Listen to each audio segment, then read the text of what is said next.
So I think that most people agree that the Superblast 3, while it is an incredible quality shoe, and while it's really good in certain very specific situations, is not the successor that fans of the Superblast 2 expected. That fact, and my long-term ankle injury, sent me on a search for a worthy replacement of the Superblast 2. A shoe that could be relatively max stack, firmish, supportive, and capable of handling anything that you throw at it. The sort of shoe that you could take away on holiday as your only running shoe. And I know I'm late to the party on this one, but I have found that shoe, and I am more surprised than anyone that it is the Nike Vomero Plus. Let's chat.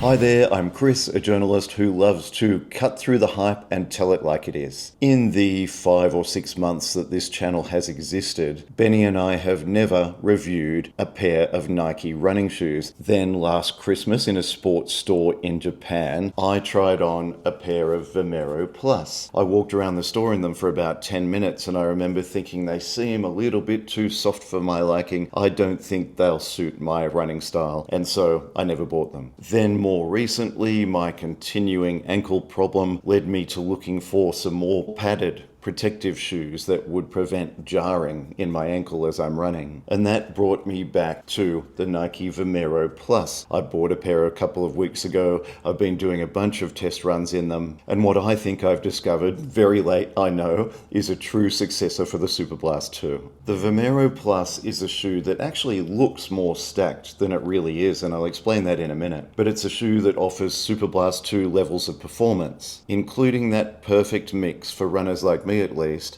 of firmness and pace. And that mostly comes from this lovely, luxurious bed of ZoomX foam. The Vomero Plus has a stack of 45mm at the back to 35mm at the front for a drop of 10mm. And on my dodgy kitchen scales in my US 9.5, which fits me true to size, it weighed in at 276 grams or 9.74 ounces. And as I said, it looks like a higher stack than 45mm at the rear. But the truth is, where your foot actually sits, it's sitting inside a cup of foam. So your foot is actually probably sitting at about the level of the top of the ZoomX logo. So while they certainly are a max stack shoe at 45mm, they're not quite as extreme as they look. The upper is extremely comfortable, even for my wide feet. And I've heard these shoes described as fairly narrow, and I've got to say I cannot disagree more. I think they're a really great width, and I think it's going to be a pretty rare foot that is not comfortable in this shoe. The upper is made of several layers of mesh, which have a tiny bit of give. What it means is that your foot sits very comfortably, is locked down very easily. There are no hot spots whatsoever anywhere in this shoe. The only drawback for me is that the several layers of upper material means that the shoe doesn't breathe very well at all. It's quite a warm shoe, and of course that's not unusual in max stack shoes. What all of this means is that there is a real feel of luxury, and that continues into the structured heel cup, which is luxuriously padded the whole way around, as is the tongue of the shoe. The laces themselves are pretty much what you'd expect. They're nothing special, but there's nothing wrong with them. I do wish the laces were just a tiny bit longer if I'm being super fussy, because when you use that extra lace hole, when you're doing a runner's knot or runner's lacing, it does sometimes feel as if the laces are a little bit too short. But to tell the truth, I think after about 100 kilometers in these shoes, everything's going to give a little bit, everything's going to stretch a tiny bit, and that won't be a problem any longer. Let's bypass the midsole, we'll come back to that, and go straight to the outsole, which offers incredible coverage across the entire shoe. This midsole foam is not going to break down anytime soon, so protected is it by the incredible coverage of this outsole. And actually, I would say that this is one thing I'd love to see changed in the next version of this shoe. All of this outsole rubber, of course, adds a lot of weight, and I think if it were more strategically placed rather than covering the entire sole of the shoe, this shoe could lose several grams. Of course, you're not buying a maximalist shoe like this one to save weight, but the lighter the better. Then we come to the lovely ZoomX midsole, which has a very Superblast 2-esque level of firmness and springiness. It's protective in a max stack way, but is also capable of being really fast when you want it to be. Your foot doesn't sink down deeply into the ZoomX foam as it does, say, into the Leap foam of the Superblast 3. It doesn't have that spongy running on sand sort of feeling that people like me, who prefer firmer midsoles, don't tend to enjoy. And I do realize there are two tribes. I do realize that there are people who enjoy a firmer midsole and there are people who prefer a softer midsole. My wife is one of the people who prefer a softer midsole, but I, and I think everybody else who really loved the Superblast 2, certainly prefer something firmer and more responsive. And that is the performance and experience that this ZoomX foam offers. And that, for me, is very exciting. Also, and this is not enormously scientific, but I can tell just by bending these shoes the amount of force required to get that shoe bent, which I've said before I don't like doing. I feel like I'm damaging the shoe. That takes a lot more force than the Superblast 3, which bends very, very easily. Then, if I go back to the Superblast 2, once again, that requires a lot more force to get that bend happening.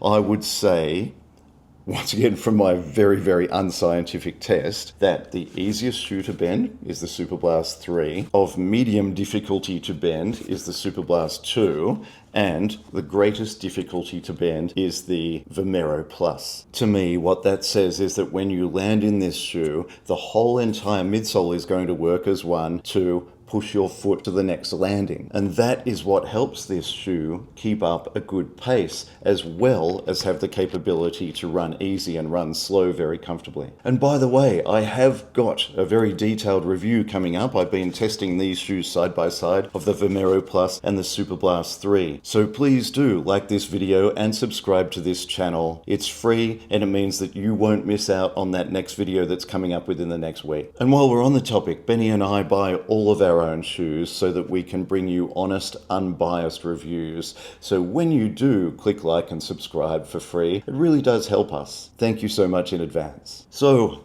the Vomero 3 midsole, as I've said, has a surprising amount of snappiness for its size. When you want to pick up the pace, it responds immediately, and holding that faster pace over several kilometers is not tiring as it can be in spongier shoes. At the same time, as I've also said, it is obviously a shoe that will do easy and recovery runs very, very comfortably. At any distance and at almost any pace, this is a really good shoe to have on your feet. You can use this shoe, and I have used the Vomero Plus for most types of training runs very comfortably and very happily. It is that single shoe that you can take away on holiday to cover all of the runs that you're going to need to do, as long as that holiday is not in a tropical hotspot, because this shoe, as I said, doesn't breathe so well. Speaking of holidays, it's also a really comfortable shoe to use for walking. In the last 3 weeks since I bought this shoe, I have rarely taken them off. I love wearing them for walking around. I love wearing them to coach my football team. I love wearing them into the office. In fact, right now I'm looking for a slightly more sensible colored pair so that I can actually make them my work shoes. I am really impressed and more than a little bit surprised about how much I love